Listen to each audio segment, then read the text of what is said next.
Hello friends, welcome to Abhipedia powered by Abhimanyu IAS. This is Ramesh, faculty Abhimanyu IAS, and today we are going to discuss the current affairs of the third week of the month October 2020. अक्टूबर की third week की current affairs आज हम discuss करने वाले हैं। आज जो topic हम डिस्कस करने वाले हैं इनमें ये टॉपिक्स बहुत इंपॉर्टेंट है और कुछ कुछ तो नई डेवलपमेंट्स हुई हिमाचल के अंदर जो कि हिमाचल स्टेट के लिए, इसके इकोनॉमिक प्रॉस्पेरिटी के लिए बहुत ही इंपॉर्टेंट है। तो चलिए without wasting much of a time हम देखते हैं आज वो कौन सी टॉपिक्स हैं जिसके ऊपर बात करने वाले हैं।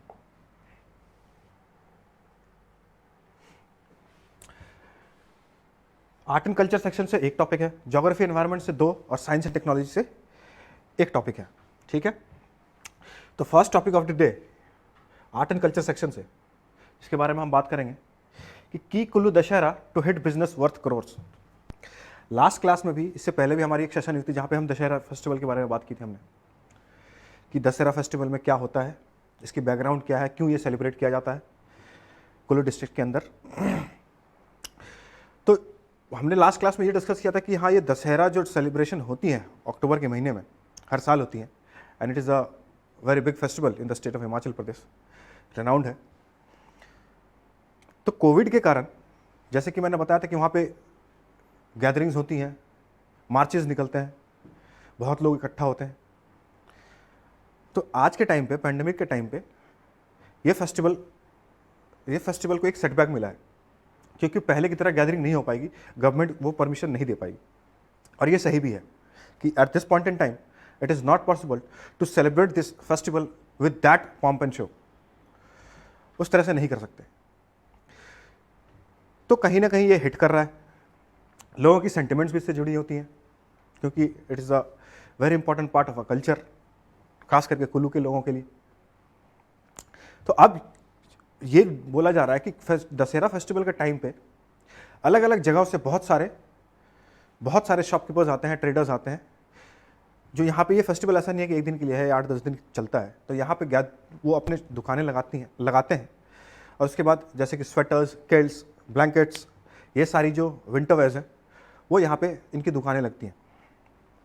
अब जब ये फेस्टिवल पहले की तरह सेलिब्रेट नहीं किया जाएगा तो कहीं ना कहीं उन बिजनेसेस को एक ज़बरदस्त हिट होगा, it will get a setback. क्योंकि यहाँ की जो कुल्लू दशहरा फेस्टिवल की एक कमेटी है जो ये फेस्टिवल की देखरेख करती है, हर साल एक कमेटी बनाई गई है। कोई भी फेस्टिवल हम सेलिब्रेट करते हैं या कोई भी कल्चरल पर्पस के लिए ये सारी जो चीज़ें होती हैं उसके लिए कमिटीज़ बनाई जाती है और वो कमिटीज़ वो सारी चीज़ों को इम्प्लीमेंट करती हैं। तो ये कमेटी का ये फैसला है कि no commercial activity will be permitted during the festival. Commercial activities permission नहीं देंगे। खास करके बाहर के लोग जो यहाँ पे दुकानें लगाते थे वो परमिशन उन्हें नहीं दी जाएगी।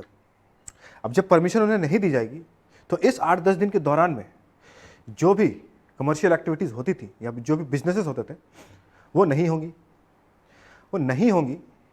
तो ऑब्वियसली जो लोग इनसे जुड़े हुए हैं उनको इकोनॉमिकली उन्हें चोट पहुंचेगा क्योंकि वो उनकी हर एक साल उनका इंतज़ार रहता है कि इस टाइम पे, इस फेस्टिवल पे हम जाएंगे, अपनी दुकानें लगाएंगे और वहाँ पे कुछ अपने दुकानें लगाने के बाद वहाँ पे कुछ चीज़ें हम खरीद बिक्री होगी, हमें कुछ फ़ायदा होगा। तो ये सर्वे किया जा रहा है कि अब ये फेस्टिवल्स अगर नहीं होंगी तो कहीं ना कहीं इन शॉपकीपर्स जो हैं, जो बाहर से आते हैं उनको भी, और यहाँ के जो शॉपकीपर्स हैं उनको भी नुकसान होगा। अब जैसे कि ये पता है कि पैंडेमिक सिचुएशन में सबसे बड़ी लॉस जो हो रही है वो क्या हो रहा है कि अगर एक इंसान की मौत हो रही है, उनकी जान जा रही है, तो ये सबसे बड़ी लॉस है। और इससे बचाने के लिए ही गवर्नमेंट सारी चीज़ें कर रही हैं। लेकिन उसके बाद अगर कोई सबसे बड़ा नुकसान है तो वो है इकोनॉमिक नुकसान, बिजनेसेस, ठीक है, कमर्शियल एक्टिविटीज़।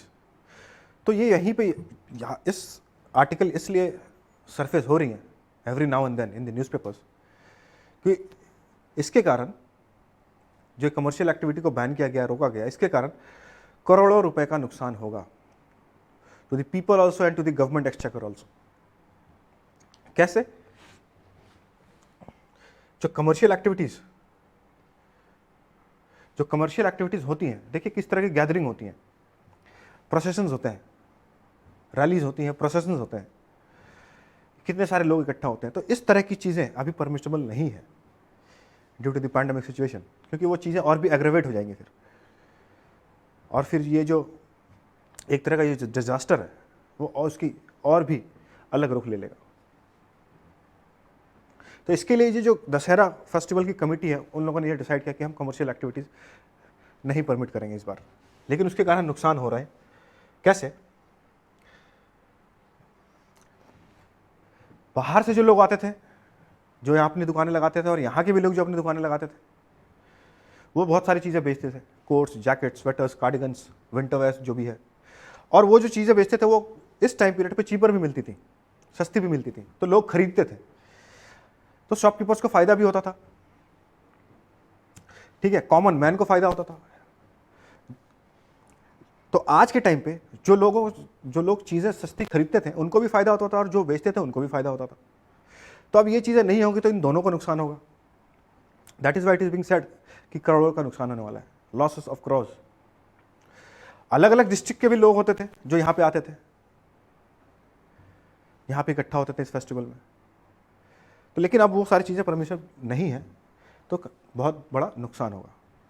लेकिन एक ये बोला जा रहा है कि लोकल शॉपकीपर्स जो हैं, जो धालपुर एरिया के जो लोकल शॉपकीपर्स हैं, उनको फ़ायदा होगा, क्योंकि बाहर के जो शॉपकीपर्स हैं वो नहीं आएंगे, उनकी दुकानें नहीं लगेंगी, और यहाँ के जो शॉपकीपर्स हैं वो लगा पाएंगे, उनकी जो यहाँ पे दुकानें हैं वो रहेंगी, तो इनको फ़ायदा होगा।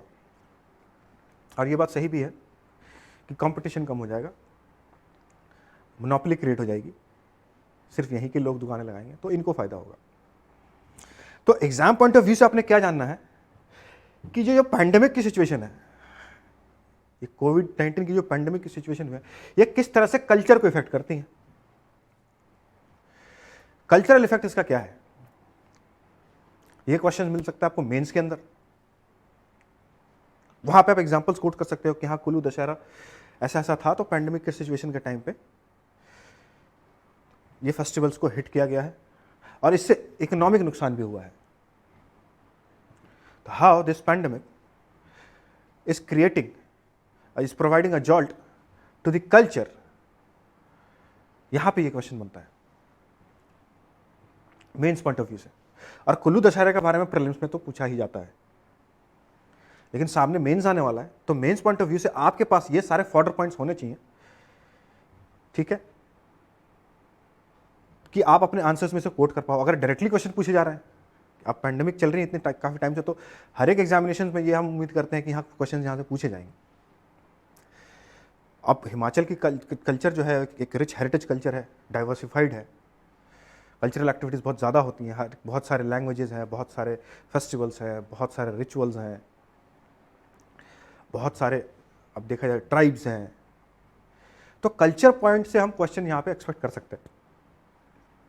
तो एग्जाम पॉइंट ऑफ व्यू से कि how this pandemic situation is creating an effect या इम्पैक्ट या negative impact on the culture of the state of Himachal Pradesh, तो यहाँ पे ये क्वेश्चन बन सकता है, और यहाँ से आपको फॉर्डर पॉइंट्स मिल सकते हैं, ठीक है। Moving on towards the next article,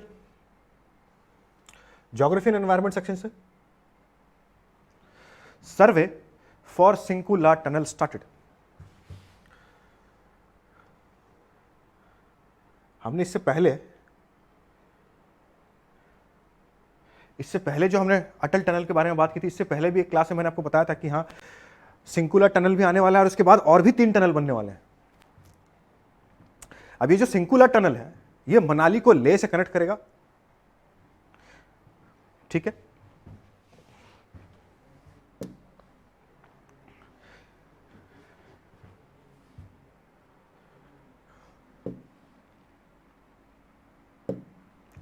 यहां से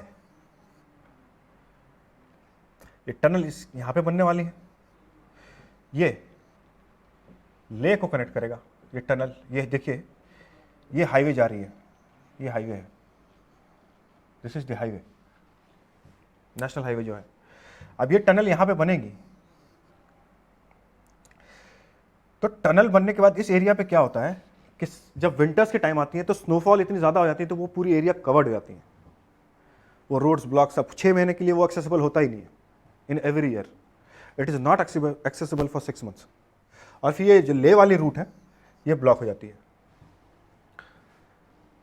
ठीक है, ये जो मनाली ले वाली हाईवे है ये ब्लॉक हो जाती है।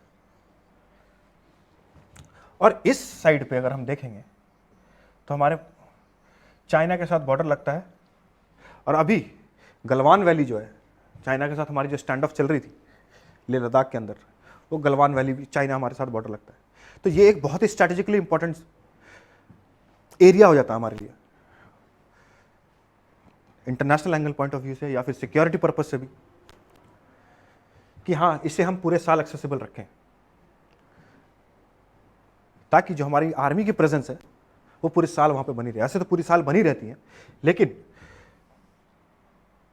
रिसोर्सेज यहां पे पहुंचाने में प्रॉब्लम्स होती हैं या मोबिलाइजेशन में प्रॉब्लम होती है।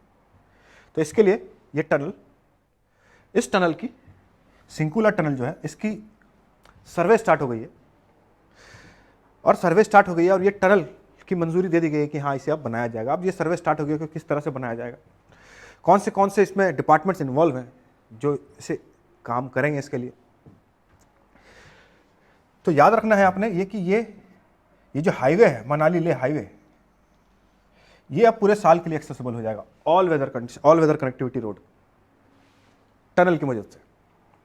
तो याद रखिएगा अटल टनल कहाँ से किसके कनेक्ट कर रहा है, Lahaul Spiti valley.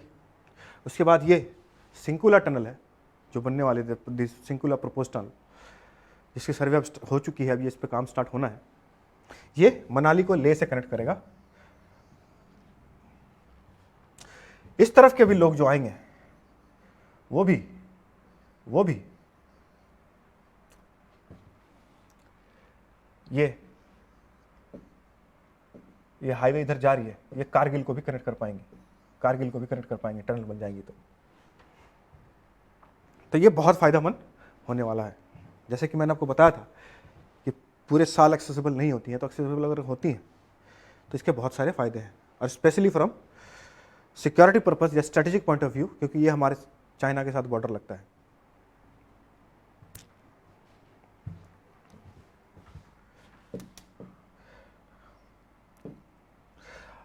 And next in the pipeline और भी 3 टनल बनने वाले हैं। Will see to it what are those tunnels, ठीक है।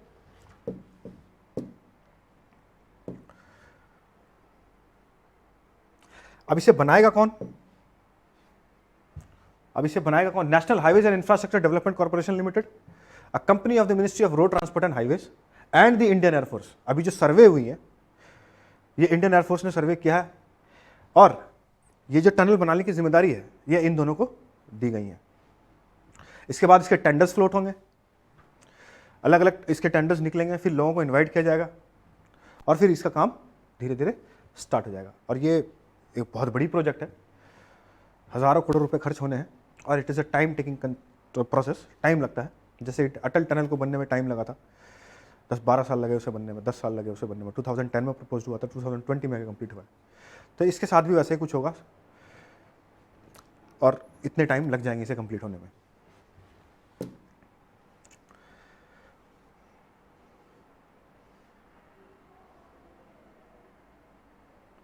अब यहां पे देखना है कि और कौन से 3 टनल जो हैं जो प्रपोज हुए हैं, इसके बाद जो मोर इन द पाइपलाइन अगर हम बात करें तो एग्जाम पॉइंट ऑफ व्यू से, प्रीलिम्स पॉइंट ऑफ व्यू से ये बहुत इंपॉर्टेंट है। मेंस पॉइंट ऑफ व्यू से भी इंपॉर्टेंट है, क्योंकि मेंस में भी क्वेश्चन पूछा जा सकता है जब हम मोबिलाइजेशन या कनेक्टिविटी की बात करते हैं। ज्योग्राफी सेक्शंस के अंदर से जब क्वेश्चन पूछे जाएंगे तो यहाँ पे आपके पास फॉरवर्ड पॉइंट्स अगर है तो आप वहाँ पे कोट कर सकते हैं अपने आंसर्स में, क्योंकि रीसेंट डेवलपमेंट्स हैं तो रीसेंट डेवलपमेंट से क्वेश्चन रिलेट करके पूछे ही जाते हैं, या फिर रीसेंट डेवलपमेंट जो है आपके पास फॉरवर्ड पॉइंट्स है तो आप अपने आंसर में कोट कर सकते हो, ठीक है। और भी कोई एग्जाम है हिमाचल प्रदेश के अंदर जो होने वाला है, ठीक है, उसके लिए देखिए ये टनल बारालाचाला पास, ये 3 टनल है जो अभी पाइपलाइन में है, ये भी for all weather connectivity to Leh. ये और 3 टनल्स हैं जो प्रपोज हुई है।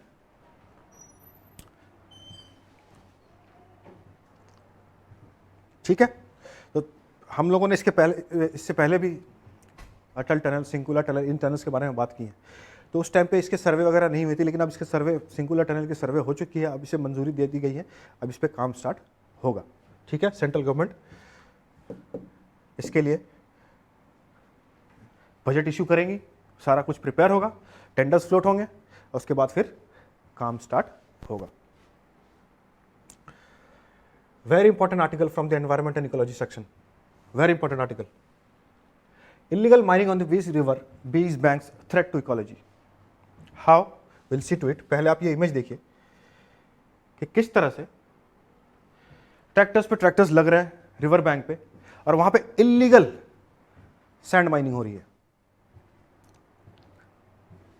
इलीगल माइनिंग हो रही है। रिसेंटली रेड हुआ है, और उसके बाद ये पाया गया है कि वहां पे ट्रैक्टर्स लाइन लगे हुए हैं इलीगल माइनिंग के लिए। और इलीगल माइनिंग जब होती है तो इसके इकोलॉजिकल इंपैक्ट्स भी हैं, and it also provides a direct blow to the government exchequer, क्योंकि ये इलीगल माइनिंग है, इसके लिए रॉयल्टी नहीं मिलेगी स्टेट गवर्नमेंट को, तो उसके रेवेन्यू पर असर देखने को मिलता है, वहाँ पर नुकसान है सरकार को, रेवेन्यू पर नुकसान है, क्योंकि ये इलीगली माइन है। और ये जो माइनिंग इलीगल करते हैं लोग, ये इलीगल माइनिंग करने के बाद ऐसा नहीं है कि वो नॉर्मल प्राइस में बेच, फिर इन चीज़ों सैंड्स को बेच रहे, वो फिर हाई प्राइसेस में बेचते हैं कंस्ट्रक्शन पर्पस के लिए। ठीक है, इससे related United Nation Environment Programme की रिपोर्ट है, वो भी हम देखेंगे कि वो रिपोर्ट क्या कहती है। उस टाइम पे हम ओवरऑल इंडिया की बात करेंगे, इंडिया में क्या सिचुएशन है माइनिंग को लेकर। ठीक है, and this is a big reason to worry, illegal mining जो है। अब देखिए, इलीगल माइनिंग जो होती है, इलीगल माइनिंग में खास करके जब हम कोई हिल स्टेट के रिवर बैंक्स को माइन करते हैं, जरूरत से ज्यादा माइनिंग जब होती है, जितनी परमिसेबल लिमिट है उससे ज्यादा माइनिंग होती है, तो वहां पे इशू आती है। सबसे पहली इशू ये होती है कि जो माइनिंग होने के बाद जो रिवर की कोर्स है, the river changes its course, वो अपनी दिशा बदल देती है, और दिशा बदलती है तो फ्लड्स आते हैं। ये हुआ भी है 1-2 साल पहले, ये बीज रिवर में इलीगल माइनिंग के कारण रिवर ने अपनी कोर्स बदली है, और फिर फ्लड्स की सिचुएशन आया, और वहाँ के हिमाचल गवर्नमेंट को या वहाँ के डिपार्टमेंट कंसर्न लोगों को उस पूरे एरिया को खाली कराना पड़ा, फ्लड्स की सिचुएशन आ गई थी। And the illegal mining was the major reason behind this flood या दैट फ्लड। इसके लिए इलीगल माइनिंग को बहुत स्ट्रिक्टली रेगुलेट किया जा रहा था, और बहुत सारे रेड्स पड़ रहे थे, और ये सारी एक्टिविटीज बंद हो रही थी। लेकिन अभी रिसेंट कल परसों की बात है कि जब अचानक से ये पाया गया कि हाँ, इलीगल माइनिंग अभी भी चल रही है। जब रेड हुआ तो ये सारे ट्रैक्टर्स वहाँ पे दिखा गया कि हाँ, वो इलीगली सैंड माइनिंग कर रहे थे। ठीक है, या फिर माइनिंग होती है, क्वेरीज की भी माइनिंग होती है। तो इस माइनिंग के थ्रू सबसे बड़ी रीजन इकोलॉजिकल इंपैक्ट ये होता है कि रिवर चेंजेस इट्स कोर्स हिली स्टेट्स पे या हिली रीजन पे, और उसके बाद फ्लड सिचुएशन आ जाती है।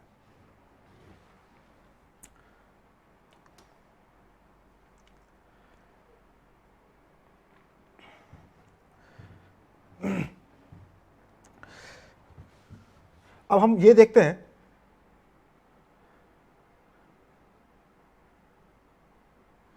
देखिए जो मैंने आपको कहा, according to residents of the district, unbridled illegal mining was continuing on the banks of Bees River and its tributaries such as Parbati in Manali, Patli Kihal, Kullu, Bhantar and Bajua. Regular raid is being conducted by the police department to check menace of illegal mining.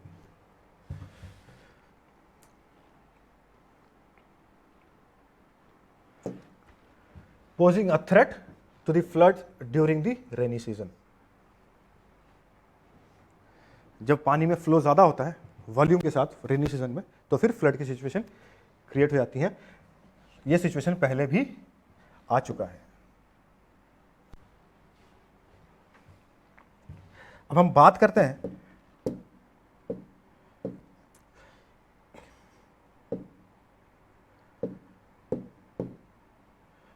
कि इसके ecological damage क्या है, ये overall damage की बात करते हैं। अब ये जो हम बात कर रहे हैं, ये यूनाइटेड नेशन इन्वायरमेंट प्रोग्राम की जो रिपोर्ट है उसकी बात कर रहे हैं कि ये जो इलीगल माइनिंग्स होती हैं, खास करके ये सैंड माइनिंग जो होती है, वो किस तरह से इकोलॉजिकल डैमेज पोज करती हैं। How does it pose a damage to the ecology?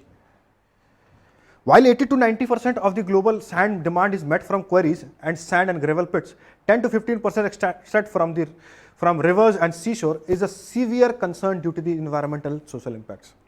ये यूनाइटेड नेशन की इन्वायरमेंट प्रोग्राम की रिपोर्ट कह रही है। Their extraction result in river and coastal erosion and threats to freshwater and marine fisheries and aquatic ecosystem, instability in the river banks, increased flooding and lowering of groundwater levels. ये plain areas में होती हैं, लेकिन flooding वाली जो situation है ये कहां पे क्रिएट हो रही है? ये हिल स्टेट्स में हो रही है, क्योंकि वहां पे जो बोल्डर्स होते हैं, रिवर में बड़े बोल्डर्स होते हैं, पत्थर होते हैं, वो पानी के बहाव को उसमें स्टेबिलिटी लाते हैं, स्लो करते हैं, स्टेबिलिटी लाते हैं। लेकिन अगर वो सारी चीजें ना हो तो जब अमाउंट वॉल्यूम ऑफ वाटर जब इंक्रीज होती है रेनी सीजन में, तो वो सब कुछ वॉश अवे करके चली जाती है और वो उसकी जो मूवमेंट है, फ्लो है, वो और भी स्पीड होती है, और जिसके कारण वो अपनी कोर्स भी बदलती हैं और फिर फ्लड की सिचुएशन क्रिएट हो जाती है। और यही चीज हिमाचल के अंदर देखा गया। According to UNEP report, China and India had the list of critical hotspot for sand extraction impacts in rivers, lakes and coastlines. China और इंडिया जो इनकी क्रिटिकल हॉटस्पॉट है, ये देखा गया है कि सैंड एक्सट्रैक्शन के कारण इनके रिवर्स, लेक्स और कोस्टलाइंस पे असर पड़ रहा है।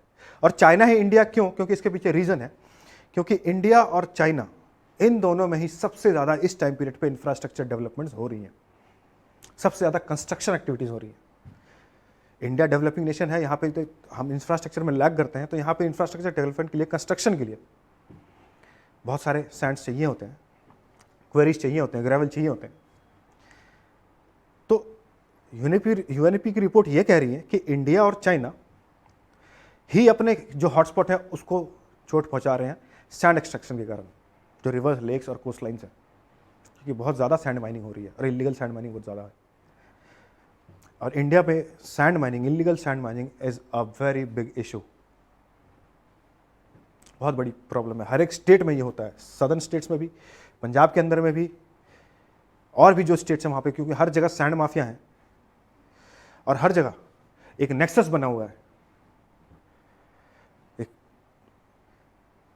माफियाज, पॉलिटिशियंस, पुलिस, एक नेक्सस बना हुआ है और फिर ये चीज़ें हो रही हैं। और क्योंकि इंडिया और चाइना में सबसे ज़्यादा कंस्ट्रक्शन एक्टिविटीज़ हो रही हैं आज के टाइम पे सबसे ज़्यादा कंस्ट्रक्शन एक्टिविटीज़ हो रही हैं, तो इसके लिए ये अपने हॉटस्पॉट को ज़्यादा नुकसान पहुंचा रहे हैं। As per the UNEP report, most large rivers of the world have lost between 50% and 95% of their natural sand and gravel delivery to ocean.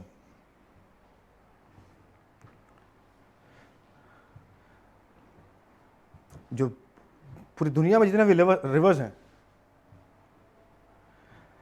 आधे से 95% तक अपनी सैंड और ग्रेवल खो चुके हैं, जो कि ओशन तक पहुंचते हैं, वहां तक पहुंच ही नहीं पाते क्योंकि पहले ही उसे माइन कर दिया जाता है। और भी एक रीजन इसका है, ये जो डैम्स बनती हैं, तो डैम्स बनते हैं, तो डैम्स के गेट के पास क्या होता है, सपोज ये डैम की गेट है, यहाँ पे गेट है, तो रिवर्स यहाँ से फ्लो कर रही है, तो साथ में सैंड और ग्रेवल भी लेके आती हैं, और ये यहाँ पे आके सबकी ब्लॉकेज हो जाती है।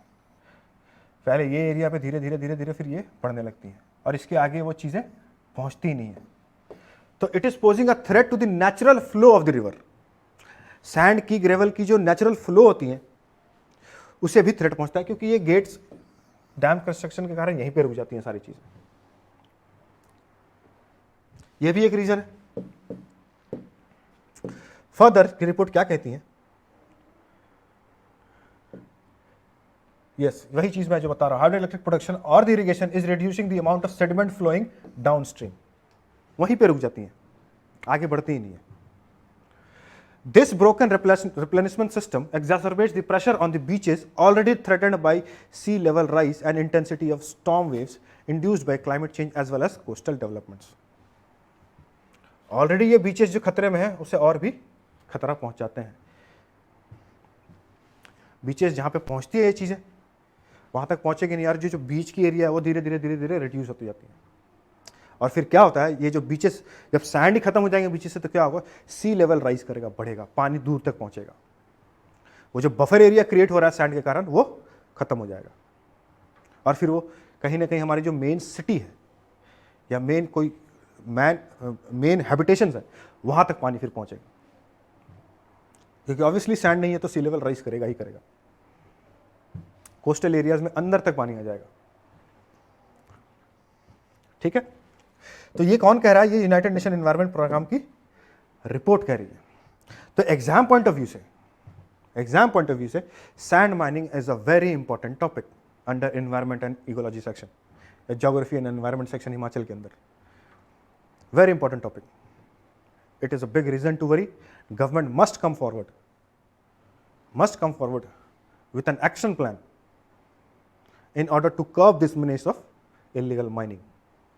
Whether it be on the hill states की अपनी टोपोग्राफी है, वहाँ पे क्या एक्शन प्लान होना चाहिए, प्लेन एरियाज में है वहाँ पे क्या होना चाहिए।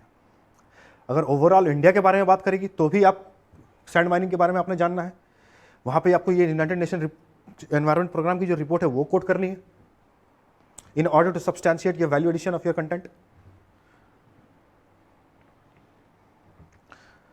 और अगर हिमाचल के अंदर पूछा जा रहा है कि ये चीज़ें हो रही हैं माइनिंग, तो वहाँ पे आप क्या कर सकते हो, तो वहाँ पे भी आप यहाँ पे फोटो पॉइंट्स मिल जाएगा आपको जहाँ पे कोट कर सकते हो और आप अपना प्लान डेवलप कर सकते हो किस तरह का, how this mining should be regulated strictly, specially in the hill areas, क्योंकि it is posing a direct threat to the ecology plus human lifes too. क्योंकि फ्लड जब आती है तो फ्लड तो आती है लेकिन साथ में उसके बाद बहुत सारे कास्केडिंग इफेक्ट्स होते हैं। तो this should be, the mining should be highly regulated and there should be transparency in maintaining the process of allotting या process of giving permission for the mining. और इसके लिए एक एक्शन प्लान भी होना चाहिए, किस तरह से हम अलग अलग डिपार्टमेंट्स को, एनवायरमेंटल डिपार्टमेंट को और साथ में पुलिस डिपार्टमेंट को और उस डिस्ट्रिक्ट के जो एडमिनिस्ट्रेटर हैं उनके साथ एक कमिटी बना के किस तरह से इसे रेगुलेट किया जाए, ये बहुत ही इंपॉर्टेंट है। Moving on towards the next article for the science and technology section.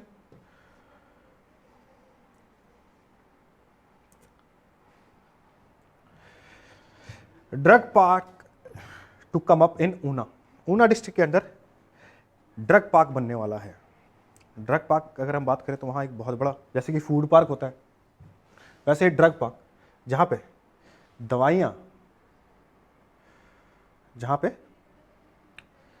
दवाइयों की प्रोडक्शन होगी।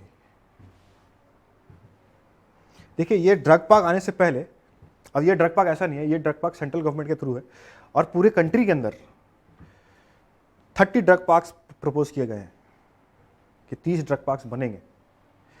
उनमें से अभी एक जो ड्रग पार्क है वो ऊना के अंदर स्टैब्लिश होने की बात हो गई है। एस्टैब्लिशमेंट से पहले इस पे बहुत सारे कंसर्न्स थे जो हिमाचल गवर्नमेंट ने भी सेंट्रल गवर्नमेंट को बताए थे। वो कंसर्न्स कुछ ऐसे थे कि हिल स्टेट्स के लिए और कोस्टल स्टेट्स के लिए, इन दोनों के लिए अलग अलग क्राइटेरियाज थे एक फूड पार्क को अलॉट करने के लिए। और फिर अलग अलग स्टेट्स के क्राइटेरियाज ये भी थे कि हिल स्टेट्स में किस तरह के बनेंगे और कोस्टल एरियाज में जो गाइडलाइंस हैं वो, इन दोनों के गाइडलाइंस अलग अलग थे। तो हिमाचल का कंसर्न यहाँ पे कुछ था, जैसे कोस्टल एरियाज में ये था कि 20 किलोमीटर कोस्ट लाइन से या कोस्टल एरिया से 20 किलोमीटर दूर बनेगा कोई भी फूड पार्क अगर बनेगा, क्योंकि वहाँ पे कंटामिनेशन की प्रॉब्लम है। जहाँ पे फूड पार्क्स बनते हैं केमिकल्स यूज होते हैं, तो वहाँ पे ग्राउंड वाटर कंटामिनेशन या कुछ भी कंटामिनेशन की इश्यूज थी। तो वहाँ पे ये एक प्रोविज़न था कि zero liquid discharge treatment plant बननी थी।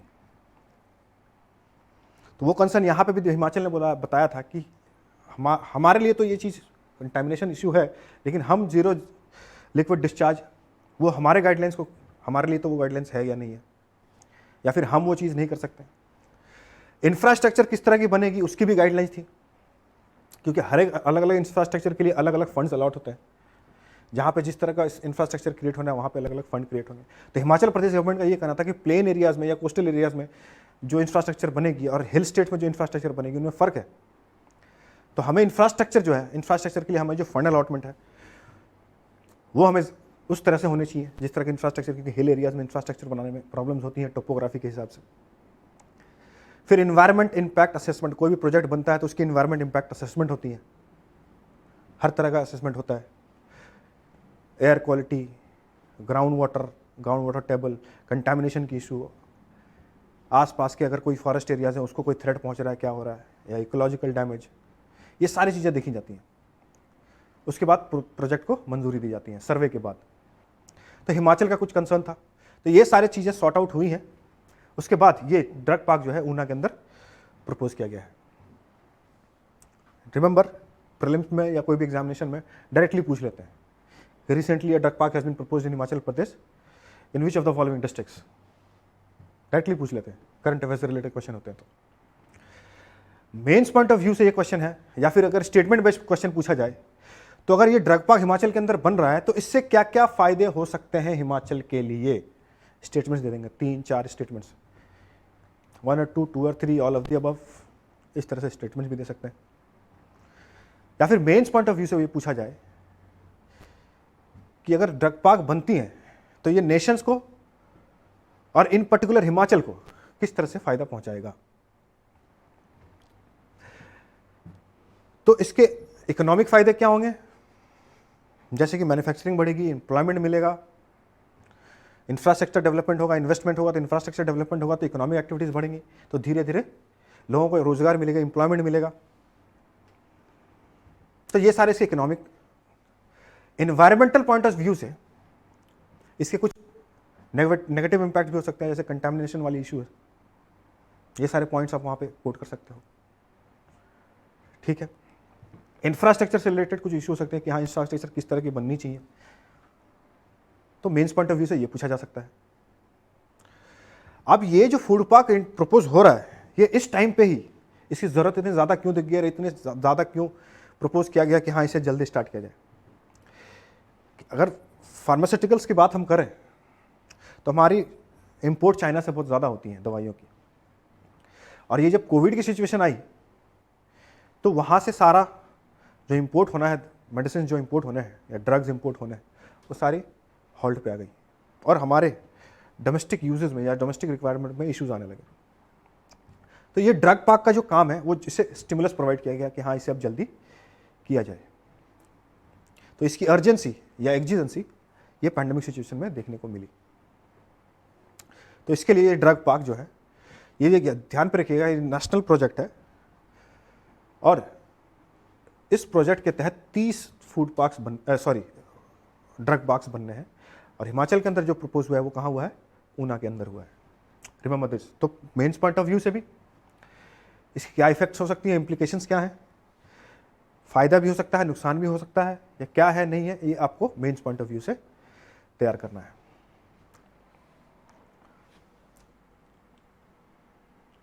जैसे कि मैंने आपको बताया, the parks were proposed after the bulk supply from China was interrupted due to the pandemic. The government has proposed to give 1000 crore each for setting up of drug park. 1000 crore की project है ये। 30 एक food drug park बनने के लिए 1000 करोड़ रुपए issue किए गए हैं। इससे पहले क्या इश्यूज थे, इसके कंसर्न्स थे हिमाचल प्रदेश के गवर्नमेंट की, वो सारे मैंने आपको बताए, ठीक है।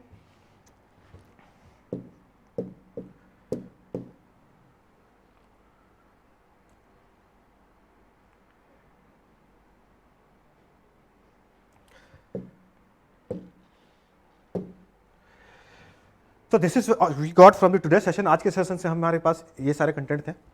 Will come up in the coming week with more of the developments, recent developments which will be taking place under the state of Himachal Pradesh and which would be relevant for your exam point of या examinations, वो और भी content हम लेके सामने आएंगे। याद रखिएगा ये जो भी पॉइंट्स हम डिस्कस कर रहे हैं यहाँ पे, जो भी टॉपिक डिस्कस कर रहे हैं, exam specially mains point of view से, जो mains people who are appearing for the mains, HPAS mains, Himachal Pradesh Administrative Services mains, उनके लिए ये बहुत ही ज़्यादा इंपॉर्टेंट है। करंट अफेयर्स ऐसे ही रिलेट करके क्वेश्चन पूछ दिया जाता है। मैं आपको हर सेशन में बताता हूँ कि क्वेश्चन पूछे जा सकते हैं कौन से मेन से और कौन से प्रीलिम्स पॉइंट ऑफ व्यू से कैसे कैसे क्वेश्चन बन सकते हैं। तो you need to prepare yourself accordingly, ठीक है, in tandem with that. And please do not forget to like, subscribe and share this session. Session को लाइक, सब्सक्राइब और शेयर जरूर करें ताकि ये ज़्यादा लोगों तक पहुँचे और ज़्यादा लोग इसका फ़ायदा उठा पाएँ और यहाँ से कुछ सीख पाएँ और हमारी जो इनिशिएटिव है इसे एक स्टिमुलस मिले। और जिन्हें PDF चाहिए आप हमारे डिस्क्रिप्शन में जाएं, डिस्क्रिप्शन में लिंक दी हुई है, लिंक पे विजिट करें, आप हमारे पोर्टल पे पहुंच जाएंगे, वहां पे अपने आप को रजिस्टर करें और PDF डाउनलोड कर लें। तो this is all we got from the today session. Will meet in the coming week. Till then have a nice day.